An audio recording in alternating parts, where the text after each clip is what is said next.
ইমাদ আবার পিছু ঘুরল, পা বাড়ালো গাড়ির পানে। তখনই দোলা পেছন থেকে বলল, কিন্তু রূপন্দি তো আপনাকে ভালোবাসে না। ইমাদ দাঁড়িয়ে পড়ল আবারও, পিছন ঘুরে বলল, সে আমাকে ভালোবাসে না বলে কি আমার ভালোবাসা কমে যাবে? তবে কেমন ভালোবাসলাম আমি? থামল ইমাদ, একটু সময় নিয়ে ফের বলল, ভালোবাসার মানে কি তাকে পাওয়া, তাকে নিজের করে নেওয়া? এমন নয় যে আমি ভালোবেসেছি বলেই তাকেও আমার ভালোবাসতেই হবে। ভালোবাসা কখনো জোর করে হয় না। ভালোবাসা মানে দ্বিধাদ্বন্দ্বে জর্জরিত, বিধ্বস্ত, জোরপূর্বক কোনো অনুভূতি নয়। ভালোবাসা হলো এক সুখকর অনুভূতির নাম। তার হৃদয় হয়তো আমার জন্য ভালোবাসা নামক কোনো সুখকর অনুভূতি জন্মায়নি, তাই সে আমায় ভালোবাসে না। কিন্তু তাই বলে যে এক নিমিষে আমার হৃদয় থেকে তার জন্য সকল ভালোবাসা মুছে যাবে, এমন তো নয়। সে সারা জীবন আমার হৃদয়ে থেকে যাবে, হয়তো কখনো ভালোবাসায়, কখনো আফসোসে, অথবা সম্মানে। ইমাদ চলে গেল। দোলার হৃদয়টা ভেঙে এলো সাথে সাথে। সে জানতো এমন কিছুই হবে, তবু এত কেন কষ্ট হচ্ছে তার। নিঃশ্বাস যেন আটকে আসতে চাইছে এই মুহূর্তে। চারদিকটা কেমন দুর্বিষহ হয়ে উঠেছে। জ্যাক এবং অ্যালিনা এসে দুপাশ থেকে ধরল তাকে, সান্ত্বনা দেওয়ার চেষ্টা করলো মেয়েটাকে। জ্যাক, অ্যালিনা এখানে অনেক আগেই এসেছিল এ স্থানে, তবে ইমাদ এবং তোলাকে কথা বলতে দেখে তাদের মধ্যে আর বাধা হতে চায়নি বলে দাঁড়িয়েছিল এক কোণে। কিন্তু শেষের দিকে যখন মেয়েটাকে ভেঙে পড়তে দেখলো, তখন এগিয়ে এলো তার পানে। বিভান রূপন্তীকে নিয়ে সোজা বাড়িতে গেল না, মাঝপথে কোনো এক মাঠের মধ্যে গাড়িটা থামালো সে। নিজে গাড়ি থেকে নেমে রূপন্তীকেও বলল, গাড়ি থেকে নেমে দাঁড়াও। রূপন্তি গাড়ি থেকে নেমে দাঁড়ালো, চোখ ঘুরিয়ে তাকালো চারদিকে। আশেপাশে কোনো ঘরবাড়ি বা তাদের ব্যতীত কোনো জনমানবের চিহ্ন পর্যন্ত দেখা যাচ্ছে না। মেয়েটা এই স্থানটা চেনে না, আর এই রাতের আঁধারে চারদিকটা বোঝাও যাচ্ছে না তেমন। বিভান রূপন্তিকে নিয়ে আর একটু এগিয়ে গেল। গাছপালার আড়ালে দেখা মিলল ছোট্ট একটা নদীর। চাঁদের আলোয় নদীটা এবং তার চারপাশের পরিবেশ মোহিত এক রূপ ধারণ করেছে এই মুহূর্তে। বিভান বসল সে নদীর ধারে ঘাসের উপরে। রূপন্তীর হাত টেনে তাকেও ইশারা করলো বসার জন্য। মেয়েটা বসলো ঘাসের উপরে, সাথে সাথেই বিভান মাথায় এলিয়ে দিল তার কাছে। চমকে উঠল মেয়েটা, তড়িৎ গতিতে তাকালো পাশ ফিরে, তবে বিভানকে তার কাছ থেকে সরে যেতে বলল না। কিঞ্চিত সময় নিয়ে চুপ রইল দুজনে। অতপর মুখ খুলল বিভান, মৃদু স্বরে বলল, আশপাশটা আধার বেশ, তাই না? চাঁদের আলো আছে। সে আছে বটে, তবে সে নিজের ক্ষুদ্র আলো ছড়িয়ে যেন প্রকৃতিতে বিরাজমান অন্ধকারটাকে চিনিয়ে দিচ্ছে, বুঝিয়ে দিচ্ছে। এই তীব্র আধারের সম্মুখে তার এই ক্ষুদ্র আলো নড়ছে। সে নিজের ক্ষুদ্র আলো দ্বারা প্রকৃতিকে পুরোপুরি আলোকিত করতে ব্যর্থ, তার স্বকীয়তে ফিরিয়ে দিতে ব্যর্থ। থামল বিভান, ফের বলল, বাবা মার মৃত্যুর পর আমিও ঠিক এমন এক আধারে ছেয়ে গেছিলাম। জীবনে থাকা ক্ষুদ্র আলো আমাকে পুরোপুরি আলোর দিকে ঠেলে নিতে পারছিল না। অথচ আমি প্রতিনিয়ত একটু আলোর আশায়, একটু শান্তির আশায় দিক দিশা হারিয়ে আলো খুঁজতে ব্যস্ত হয়েছিলাম। শেষ পর্যন্ত একটু আলোর আশায় আমি পাড়ি জমালাম স্পেনে। তবুও সে আলো খুঁজে পেলাম না। দিনের পর দিন অতিবাহিত হলো। আমি উন্মাদের ন্যায় হয়ে উঠেছিলাম একটু শান্তির জন্য, কিন্তু আমার শান্তি মিলল না। শেষে বেছে নিলাম একাকিত্বকে, সঙ্গী করলাম ওই আধারকে। তারপর তুমি এলে আমার জীবনে। প্রথম দিকে আমি তোমাকে সহ্য করতে পারতাম না, তোমাকে দেখলেও আমার কাজ হলে উঠত। কিন্তু ধীরে ধীরে কি হলো জানি না, আমি আমার হৃদয়ে তোমার জন্য অদ্ভুত এক অনুভূতি অনুভব করতে শুরু করলাম। আমি বারবার চাইলাম সে অনুভূতিকে উপেক্ষা করতে, কিন্তু শেষ পর্যন্ত আমি ব্যর্থ। আমি আমার জীবনের সব কার্যে ব্যর্থ। না পেরেছি নিজেকে কখনো নিয়ন্ত্রণ করতে, আর না পেরেছি নিজের অনুভূতিকে কখনো নিয়ন্ত্রণ করতে। এ পর্যন্ত বলে থামল বিভান, দীর্ঘশ্বাস ফেলে বলল, আমি জানি তোমাকে জোরপূর্বক চাপে ফেলে বিয়ে করাটা আমার অন্যায় ছিল, কিন্তু জীবনে ব্যর্থ হতে হতে এই ক্ষণে এসে হৃদয়ে ভয় টানা বেঁধেছিল যে আমি তোমার ক্ষেত্রেও ব্যর্থ হব, তোমাকেও হারিয়ে ফেলব। আমি কখনো তোমার মনের মতো হতে পারবো না। আর ইমাদ, ও তো সব দিক থেকে পারফেক্ট, সুদর্শন, মিষ্টি ভাষী, মানুষের মন জুগিয়ে চলতে পারে, নিজের ভালোবাসা প্রকাশ করতে পারে। কিন্তু আমি বদমাশ আছি, রকচটা, মনের কথা প্রকাশে ব্যর্থ একটা পুরুষ। তাছাড়া এদেশে আসার পর থেকে তোমার সাথে কখনো ভালো ব্যবহারই করিনি। তাছাড়া ইমাদ সর্বদা সব দিক থেকে তোমার মন জুগিয়ে চলার চেষ্টা করছিল। আমি ভয় পাচ্ছিলাম, হৃদয় সংশয় জেগেছিল। তুমি হয়তো ইমাদের প্রতি দুর্বল হয়ে পড়বে। অনেকটা ভয় সংশয় আমি তোমাকে ভয় দেখিয়ে জোর খাটিয়ে বিয়ে করেছি। পারলে মাফ করে দিও আমাকে। বিভান মেয়েটার কাঁধ থেকে মাথা তুলে তাকালো তার পানে। দৃষ্টি শীতল হলো রূপন্তীর, তবে সে উত্তর দিল না কোনো। বিভানের দৃষ্টি ধীরে ধীরে অদ্ভুত নিশালো হলো। এই খোলা আকাশের নিচে চাঁদের আলোয় মেয়েটাকে যেন আরও আবেদনময়ী এবং মোহনীয় লাগছে। কেমন ঘোর লেগে যাচ্ছে ছেলেটার। হৃদয় নিষিদ্ধ সব অনুভূতিরা মাথা চাড়া দিয়ে উঠেছে এই মুহূর্তে। বিভান নিজের হুঁশ হারালো। মন্ত্রমুগ্ধের ন্যায় এগিয়ে গেল রূপন্তীর পানে। মেয়েটার নরম হালকা গোলাপি রঙা ওষ্ঠজোড়া কাঁপছে তীর তিরিও। বিভানের ঘোর লাগলো আরও। তৎক্ষণাৎ নিজ ওষ্ঠজোড়া দ্বারা আয়ত্তে নিল রূপন্তীর কম্পমান পাতলা ওষ্ঠজোড়া। আজ আর মেয়েটাও বাধা দিল না তাকে। অবশ্য বাধা দিতে চেয়েও সে বাধা দিতে পারল না। বিভানের সংস্পর্শে এসে কেমন বিবশ হয়ে উঠেছে তার দেহ মন। ছেলেটা খুব যত্ন করে রূপন্তীর ওষ্ঠজোড়া শুষে নিতে শুরু করলো। নিজ ওষ্ঠের ঘর্ষণে নাজেহাল করে তুলতে শুরু করলো তাকে। অনুভূতির জোয়ারে নাজুক হয়ে পড়ল মেয়েটা। খামচে ধরল বিভানের পিঠ। মধ্যরাত, চারদিকে শুনশান নীরবতায় বিরাজমান। শুধুমাত্র নিজেদের অস্তিত্ব ধরে রাখতে রাস্তার পাশে পাশে জ্বলে যাচ্ছে ল্যাম্পপোস্টগুলো। বিভান আর রূপন্তী বাড়ি ফিরল কেবলই।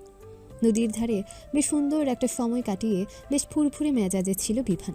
কিন্তু বাড়িতে প্রবেশের পর মুহূর্তের তার মেজাজে সূক্ষ্ম একটা সুই দ্বারা আঘাত করে নিজের কক্ষের পানে পা বাড়ালো রূপন্তী। ভ্রু কুচকালো বিভান, কপালে ভাঁজ ফেলে শুধালো, ওদিকে কোথায় যাচ্ছ? কেন? আমার রুমে।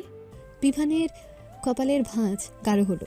বিভ্রান্ত হয়ে বলল, তুমি আজ আমার রুমে ঘুমাবে না? এই পর্যায়ে রূপন্তীর কপালেও ভাঁজ পড়ল। ভ্রুযুগল কুচকে এসে বলল, আপনার রুমে কেন ঘুমাবো? আমি তো আপনার থেকে সময় চেয়ে নিয়েছিলাম। বলেছিলাম নিজেকে সামলে, আপনাকে অনুভব করে, আপনাকে ভালোবেসে আপনার সাথে নতুন এবং সুন্দরভাবে সম্পর্ক স্থাপন করব। বিভান চোখ বড় বড় করলো। বিস্মিত কণ্ঠে প্রশ্ন করল, তোমার সময় না এখনো শেষ হয়নি? না। তাহলে নদীর ধারে আমাকে চুমু খেলে কেন? রূপন্তী চোখ ছোট ছোট করলো, কপাল কুঁচকে রেখেই বলল, আমি কোথায় চুমু খেলাম? চুমু তো খেলেন আপনি। থতমত খেয়ে গেল বিভান।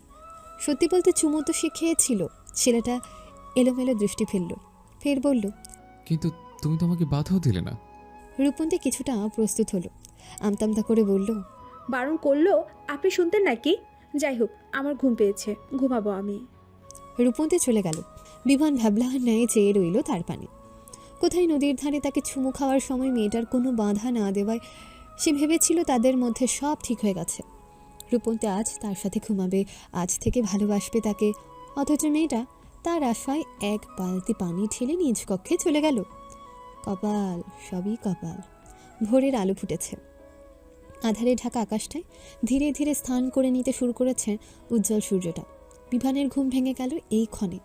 বাড়ির পাশ থেকে কিসের যেন একটা আওয়াজ এলো, যার দরুন আর ঘুমিয়ে থাকা সম্ভব হলো না তার। বিরক্ত হলো ছেলেটা। এই ভোরে সকলের ঘুম ভাঙিয়ে কে কি করেছে কে জানে। চোখ মুখ খিঁচিয়ে বিছানায় উঠে বসলো সে। হাত বাড়িয়ে পানি খাওয়ার উদ্দেশ্যে বিছানার পাশে টেবিলের উপরে জগটা ধরল সে, কিন্তু জগটা খালি। বিভানের বিরক্তি বোধ বাড়ল। বিছানা ছেড়ে নামলো সে। জগটা হাতে নিয়ে ঢুলু ঢুলু পায়ে গিয়ে দাঁড়ালো রান্নাঘরে। সম্মুখে তাকাতেই চোখ থেকে ঘুমের রেশ উবে গেল তার। রূপন্তী রান্নাঘরের আগে থেকেই রয়েছে, হাত চালিয়ে বানাচ্ছে কিছু। অবাক হলো বিভান, মেয়েটা তবে রোজ এত তাড়াতাড়ি ঘুম থেকে ওঠে? অবশ্য মেয়েটাকে আগেও বেশ ভোরে ভোরে উঠতে দেখেছে সে, কিন্তু তখন ভালোবাসা না থাকায় বিষয়টা ততটা চোখে লাগেনি। আজ লাগছে। বিভানের মায়া হলো। এগিয়ে গিয়ে পেছনে জড়িয়ে ধরল মেয়েটাকে। চমকে উঠল রূপন্তী। আকস্মিক ঘটনায় হৃদযন্ত্রটা লাফিয়ে উঠল তার। এভাবে এত সকালে কি জড়িয়ে ধরল তাকে? মেয়েটা তাৎক্ষণিক ঘাড় বাঁকিয়ে তাকালো পেছনে। বিভানের ঘুমান্ত মুখশ্রী দর্শনে স্বস্তি কিছুটা পেল সে। ছেলেটা আরও গাঢ়ভাবে রূপন্তীকে জড়িয়ে নিল নিজের সাথে। হাত রাখল উদরে। ঘুমো ঘুমো কণ্ঠে বলল, গুড মর্নিং বেব। রূপন্তী হাঁসফাঁস করে উঠল। হঠাৎ এমন গাঢ় স্পর্শে ভেতরে ভেতরে অপ্রস্তুত হয়ে উঠল বেশ। তবে সে তা প্রকাশ করল না। নিজেকে মানিয়ে নেওয়ার চেষ্টা করল বিভানের স্পর্শের সাথে। এভাবে তো একটু একটু প্রচেষ্টায় সে মানিয়ে নিতে পারবে সব কিছুর সাথে, অনুভব করতে পারবে বিভানকে। আর যদি নিজে চেষ্টা না করে, শুধুমাত্র নিজের ভেতরের অস্তিত্ব বোধে ছেলেটাকে দূরে ঠেলে দেয়, তবে তাদের মধ্যে দূরত্ব বাড়বে বই, কখনো কমবে না। অপ্রস্তুত ভঙ্গিতে নিজের ওষ্ঠে হাসি ফুটিয়ে তুলো রূপন্তী। কণ্ঠ স্বাভাবিক রেখেই বলল, গুড মর্নিং। বিভান মুখ গুছল মেয়েটার ঘাড়ে, মৃদু স্বরে বলল, কাল থেকে তোমাকে আর এত ভোরে উঠে সকালের খাবার তৈরি করতে হবে না। কাল থেকে সকালের নাস্তা আমরা বাইরেই করব। কিন্তু আপনি তো বাইরে খেতে পারেন না, পেটে সমস্যা হয়। এক বেলা খেলে কিছু হবে না। রূপন্তী নিজেকে ছাড়িয়ে নিল বিভানের বন্ধন থেকে, পেছন ঘুরে তার পানে তাকিয়ে বলল, এই একবেলাও বাইরে খেতে হবে না আপনাকে। বাকি 2 বেলার রান্না যখন আমি করতে পারবো, তখন এই একবেলা রান্নাও করতে পারবো, আমার সমস্যা হবে না। কিন্তু বিভানের কথার মধ্যে আবার ঘুরে গেল রূপন্তী। তার কণ্ঠ রোধ করে বলল, তো সকালে ঘুম থেকে উঠে এলেন যে? ওই কিসে যেন একটা ঘুম ভেঙে গিয়েছিল। ও আচ্ছা, এখন ফ্রেশ হয়ে নিন তাহলে, আমি একটু পর খেতে দিচ্ছি। বিভান আরও কিঞ্চিত সময় নিয়ে দাঁড়িয়ে রইল ওই স্থানে, অতঃপর চলে গেল ফ্রেশ হতে। রাত্রি ঘনিয়েছে, যদিও সময়টা এখন গভীর রাতের দিকে পা বাড়ায়নি। ঘড়ির কাঁটায় টিকটিক ধ্বনি তুলে জানা দিচ্ছে রাত কেবল 10টা। বিভান এসে বসল খাবার টেবিলে, নাক টেনে গন্ধ শুকে বলল, কি রান্না করেছো আজ? ওষ্ঠে মিষ্টি হাসি ফুটিয়ে তুলল রূপন্তী। প্লেটে খাবার দিতে দিতে বলল, আপনার পছন্দের খিচুড়ি আর ইলিশ মাছ। বিভান প্রফুল্ল হলো। প্লেট টেনে খাবার মুখে তুলতে নিয়েও থেমে গেল সে। তাকালো রূপন্তীর পানে, নরম স্বরে বলল, আমাকে একটু খাইয়ে দিবে রূপ? রূপন্তী ইতস্তত করল, আমতামতা করে বলল, আপনি নিজের হাতে খেয়ে নিন। তুমি খাইয়ে দাও প্লিজ। রূপন্তী ফেলতে পারল না বিভানের আবদার। মস্তিষ্ক তাকে না বলতে বললেও হৃদয় বাধা হয়ে দাঁড়ালো। এগিয়ে এসে বসলো ছেলেটার পাশে, খাবার প্লেটটা হাতে তুলে নিয়ে বলল, আচ্ছা খাইয়ে দিচ্ছি, হা করুন আপনি। বিভানের হৃদয় উৎফুল্ল হলো। এই তো একটু একটু করে তাদের সম্পর্কটা ঠিক হতে শুরু করেছে। রূপন্তীও হয়তো ভালোবাসতে শুরু করেছে তাকে। বিভান আর দেরি করল না, প্রফুল্ল চিত্তে হা করল সে। রূপন্তীও ছোট ছোট লোকমাত তুলে দিতে শুরু করলো তার মুখে। সুন্দর উজ্জ্বল একটা দিন, সূর্যটা তার তেজস্বী কিরণে আলোকিত করে তুলেছে প্রকৃতি, সেই সাথে ছড়িয়ে দিয়েছে নিজের উষ্ণ আভা। ইমাদের জন্মদিনের পর কেটে গেছে প্রায় দিন সপ্তাহ খানিকের মতো।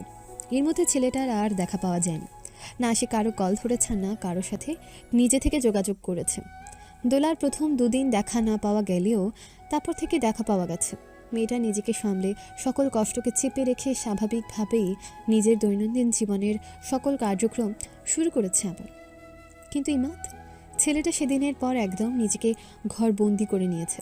প্রথম 2-3 দিন ইমাদের সাথে কেউ কোনো যোগাযোগ করতে না পারলে তার বাড়ির লোকদের থেকে খোঁজ খবর নিয়েছে, তবে সরাসরি কেউ তার কাছে যায়নি। সবাই ভেবেছি মুহূর্তে ছেলেটাকে একটু একা থাকতে দেওয়া উচিত। এত বড় একটা ধাক্কা খাওয়ার পর নিজেকে সামলে নেওয়ার জন্য একটু সময় দেওয়া উচিত। কিন্তু এখন এই একা থাকাটা বোধহয় একটু বেশি হয়ে যাচ্ছে। এভাবে চলতে থাকলে তো ছেলেটা একসময় মানসিক রোগী হয়ে উঠবে। যাই হোক না কেন, এখানে ইমাদের তো দোষ ছিল না, সেও তো ভালোবেসেছিল। আর ভালোবাসা কোনো অপরাধ নয়। তাছাড়া সব কিছুর ঊর্ধ্বে ইমাদ তাদের বন্ধু, আগে বন্ধুত্ব তারপর অন্য কিছু। সব দিক বিবেচনা করেই দোলা, রূপন্তী, অ্যালিনা এবং জ্যাক সিদ্ধান্ত নিয়েছিল আজ তারা ইমাদের বাড়িতে যাবে, তার সাথে দেখা করে তাকে বুঝাবে, অতীতকে ভুলে সুন্দর একটা ভবিষ্যৎ গড়তে সহায়তা করবে। কিন্তু তাদের এ সিধে বাঁধ ফাঁধল বিভান। সে জানালো সে আগে একাকী কথা বলতে চায় ইমাদের সাথে, তারপর অন্যরা না হয় কথা বলবে।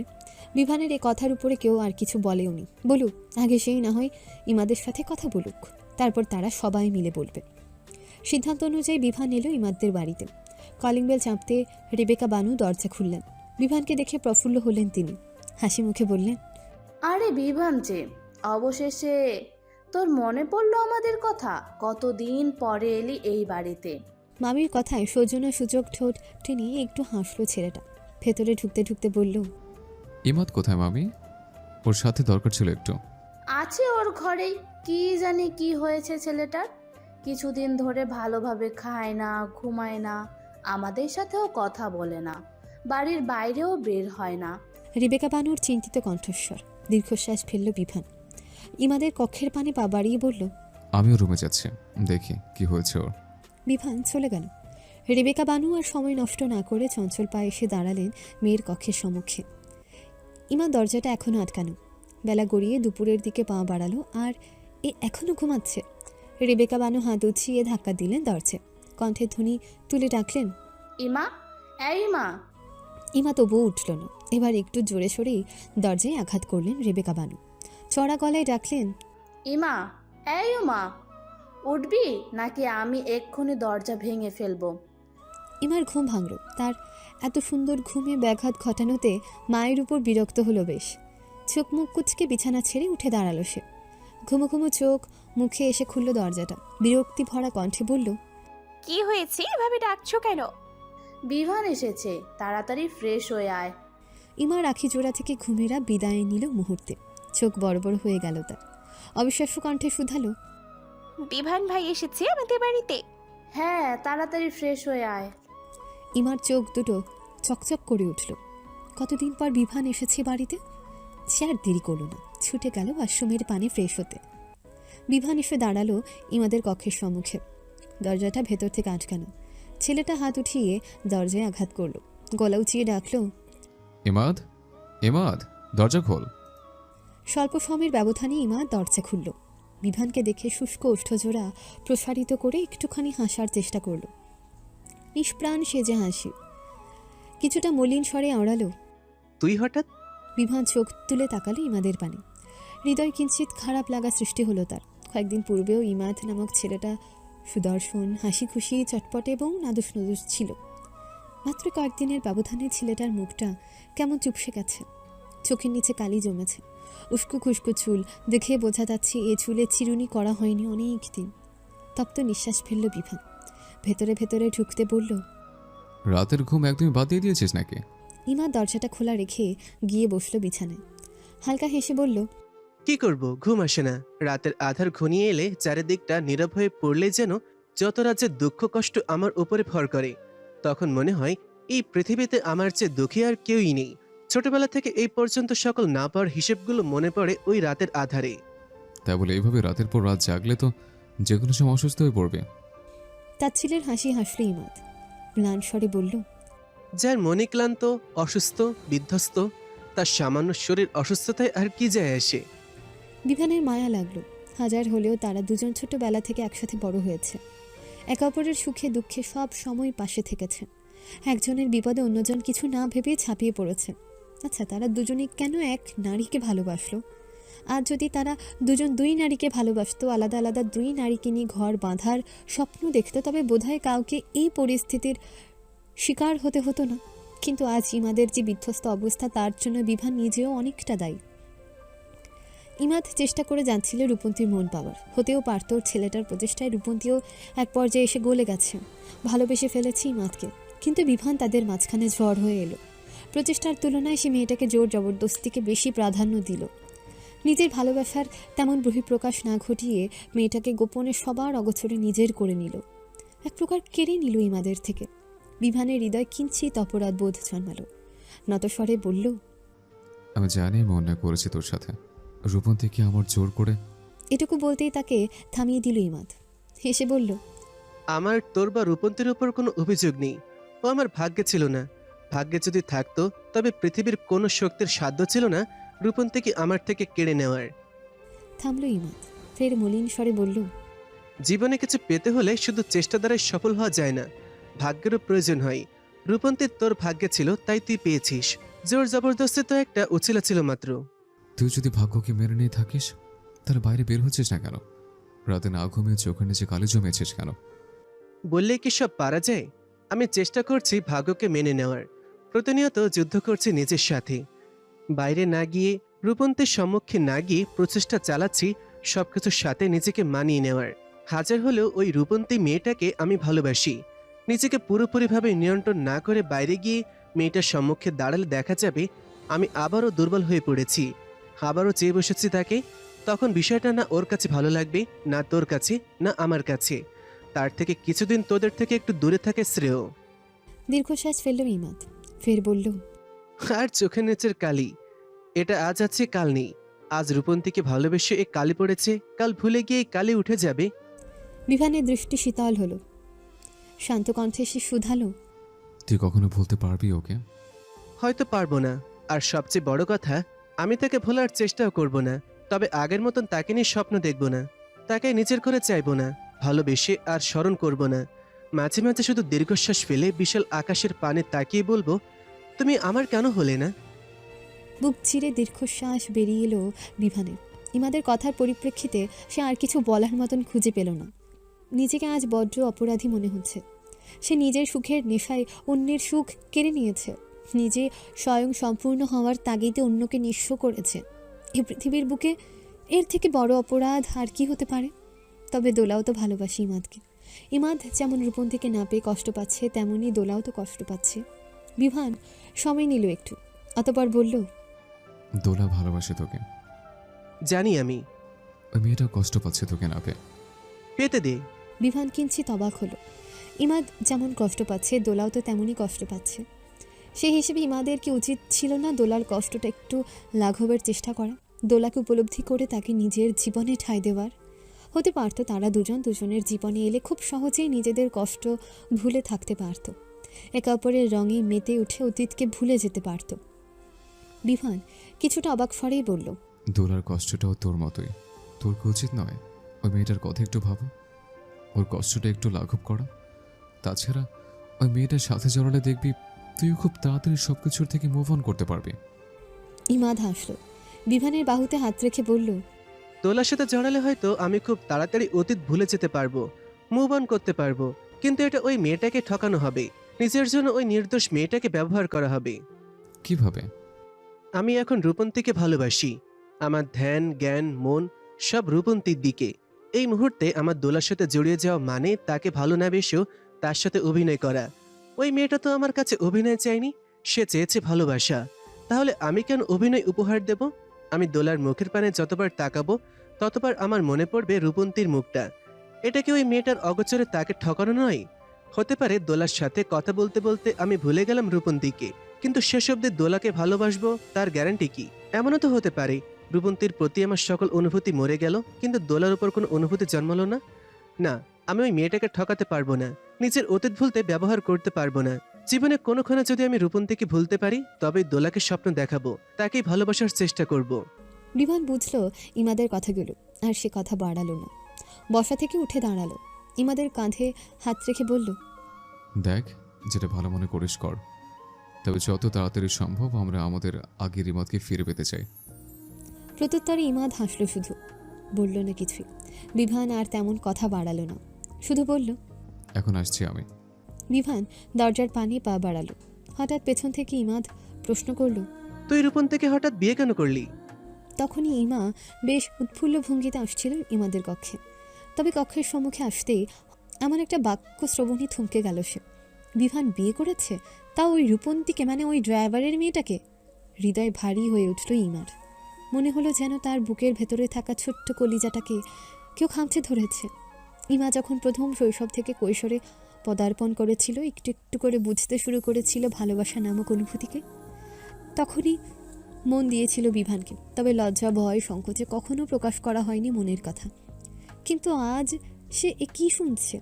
তার ভালোবাসার পুরুষ বিয়ে করে ফেলেছে, তা অন্য কাউকে। ইমার শরীর কেমন অসাড় হয়ে পড়ল, ভেতরে যাওয়ার আর শক্তি পেল না, দাঁড়িয়ে রইল দরজার সম্মুখে। তখনই তার কর্ণে ভেসে এলো বিভানের উত্তর, ভালোবাসি বলে। ইমাদ ভ্রু কুঁচকাল, সন্দিহান কণ্ঠে প্রশ্ন করল, কিন্তু তুই তো রূপন্তীকে পছন্দ করতি না, ওর বাবাকে নিজের পিতার হত্যাকারী মনে করতি, তার জন্য তো তুই দেশ ছাড়লি, তাহলে হঠাৎ ভালোবাসা এলো কোথা থেকে? ইমার ভ্রুজোড়া কুঁচকে এলো। এটা তো ভেবে দেখেনি সে। সত্যি তো বিভান রূপন্তীর বাবা এবং তার পরিবারকে ঘৃণা করত। সে ঘৃণার তাড়নায় না ওই ছোট বয়সে পাড়ি জমালো স্পেনে। তাহলে এখন কেন হঠাৎ তার মেয়েকে বিয়ে করলো? এর মধ্যে কি ভালোবাসা রয়েছে নাকি অন্য কিছু? অন্য কিছু থাকলেও তো থাকতে পারে। ইমা দ্রুত নিজের মোবাইলের ভিডিও অপশন অন করলো।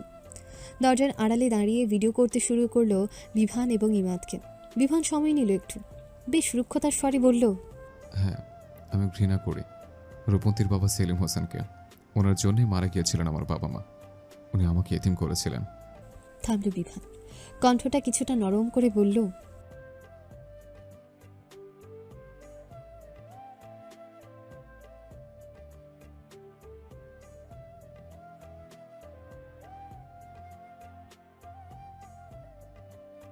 তপ্ত নিঃশ্বাস ফেলল ইমাদ। মৃদু স্বরে বলল, ভালো রাখিস ওকে, আর কষ্ট দিস না। বিভান ওষ্ঠ প্রসারিত করল। ছেলেটার কাঁধে হাত রেখে অভয় দিল সে ভালো রাখবে রূপন্তীকে। অতঃপর বেরিয়ে গেল বাড়ি থেকে। বিভানের বাড়িতে ফিরতে ফিরতে সন্ধ্যা গড়িয়েছে। সূর্যের উজ্জ্বল আলোকে বিদায় জানিয়ে চারদিকটা ঢেকে গেছে কৃষ্ণাভ আধারে। ইমাদের কথাগুলো শুনে আজ বেশ খারাপ লাগছিল বিভানের। অপরাধ বোধ জেগেছিল হৃদয়। কিন্তু আবার যখন রূপন্তীর কথা স্মরণে এসেছে তখন সব অপরাধ বোধ কেটে গেছে। রূপন্তী শুধু তার ভালোবাসায় নয়, একমাত্র বাঁচার কারণ। তাহলে সেই বাঁচার কারণকে সে কিভাবে ইমাদের হাতে তুলে দিত? ইমাদের তো সব আছে, বাবা মা, পরিবার, পরিজন। ছোটবেলা থেকে সবটা পেয়ে, সবার ভালোবাসা পেয়ে স্বয়ং সম্পূর্ণভাবে বড় হয়েছে সে। কিন্তু বিভান কি পেয়েছে? মা বাবার মৃত মুখ, একরাশ মানসিক অশান্তি, হতাশা, অবসাদ, একাকিত্ব। এত বছর একা একা থাকতে থাকতে বিভান তো সুন্দরভাবে বাঁচতেই ভুলে গিয়েছিল। রূপন্তী আসার পর সে ভুল সংশোধন হয়েছে। ওই মেয়েটার সান্নিধ্যে এসে সে একটু খুশি থাকতে শুরু করেছে, একটু বাঁচতে শুরু করেছে, নিজের অতীতের কালো অধ্যায়কে ভুলতে শুরু করেছে। ইমাদ যেন রূপন্তীকে না পেয়ে বিধ্বস্ত হয়ে পড়েছে। বিভান তো মেয়েটাকে না পেলে ঠিক এভাবে বিধ্বস্ত হয়ে পড়তো। হ্যাঁ, এটা ঠিক যে সে জোরপূর্বক রূপন্তীকে নিজের করে নিয়ে অন্যায় করেছে, কিন্তু সে যা করেছে ভালোবেসে করেছে। একটা সুস্থ সুন্দর জীবনের আশাই করেছে, বেঁচে থাকার জন্য করেছে। বিভান মনের মধ্যে আকাশ পাতাল ভাবনা নিয়ে প্রবেশ করলো বাড়িতে। তা ফেরার শব্দ পেয়ে রূপন্তী দৌড়ে এলো কক্ষ থেকে। এতক্ষণ সে বিভানের ফেরার অপেক্ষাতেই ছিল। ওদিকটায় কী অবস্থা, ইমাদ সুস্থ আছে নাকি অসুস্থ কে জানে। রূপন্তীর মতে যাই হোক না কেন, ইমাদের আজ এই অবস্থার জন্য সেই দায়ী। তারই উচিত হয়নি কারো কাছে কোনো সাহায্য চাওয়ার। প্রয়োজনে নিজের সমস্যাগুলো নিজের সংশোধন করতো, আর নয়তো সেই সমস্যার ভেতরে নিজেকে মেলে দিয়ে দিন যাপন করতো। তবু সাহায্য চাওয়া উচিত হয়নি। সে যদি সেদিন ইমাদের নিকট সাহায্য না চাইতো তাহলে তাদের মধ্যে একটা ভালো সম্পর্কও গড়ে উঠত না, আর সে তাকে ভালোবাসত না। তারপর যখন রূপন্তী বুঝলো ইমাদ তাকে ভালোবাসে, তখন নিজের ভদ্রতা প্রদর্শনে চুপ না থেকে তাদের মধ্যে দূরত্ব বাড়ানো উচিত ছিল। তাতে হয়তো তাদের বন্ধুত্ব ভাঙত, কিন্তু আজকের এই পরিস্থিতি তো উৎপন্ন হতো না। তপ্ত নিঃশ্বাস ফেলে রূপন্তী কিছুটা চিন্তিত স্বরে শুধালো, ইমাদ ভাইয়ের কি অবস্থা? উনি ঠিক আছেন তো? বিভান চোখ তুলে তাকালো রূপন্তীর পানে। মেয়েটার মুখদর্শনে হৃদয় এক রাশ শীতলতা হানা দিল যেন তার। প্রশান্তিতে ছেয়ে গেল মন প্রাণ। আজ যদি মেয়েটা তার না হয়ে ইমাদের হতো, তবে এত প্রশান্তি সে কোথায় পেত? বিভান লম্বা লম্বা পা ফেলে এগিয়ে গেল রূপন্তীর পানে। হুট করে মেয়েটাকে শক্ত করে জড়িয়ে ধরল নিজের সাথে, কাঁধে থুতনি রেখে বলল,